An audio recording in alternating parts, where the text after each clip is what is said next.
Hello, welcome back to the channel Into Tech. Today I'm going to be showing you how to pin any program or app to your taskbar.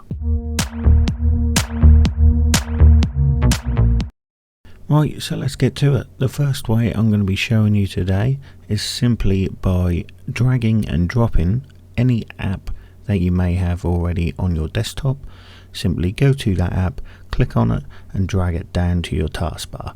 Now, as you can see, the application is on your taskbar ready to use. The second way of doing this is simply by going to the application, right clicking on it and then selecting pin to taskbar. Now, once you've pinned anything to your taskbar, if you do change your mind and would like to remove it, you simply right click on it and then unpin from taskbar. The third option I have for you today to do this is simply by going to the Windows Start menu, hovering over an application that is in there that you might want to pin to your taskbar, then you simply right click on it, go down to More and then hit Pin to Taskbar.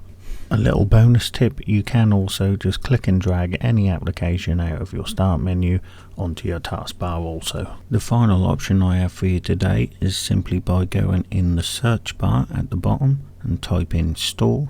In the best match you will see that is the Microsoft Store. Click on that. Once in the Microsoft Store, go down to the bottom left hand side, click on Library. In Library, go across to an application you might want to pin to your taskbar. Then you simply click on the three little dots, which will give you more options. Once you've got more options, just simply click on Pin to Taskbar. Once you've selected Pin to Taskbar, that will ask you to confirm it. Just hit yes, then close the Microsoft Store and you will see that the application is in your taskbar. Right, well that brings to an end another Into Tech tutorial from us. I do hope you found this video helpful. If so, please do consider leaving a like and comment below and subscribing to the channel. Thank you, and I'll see you in the next one.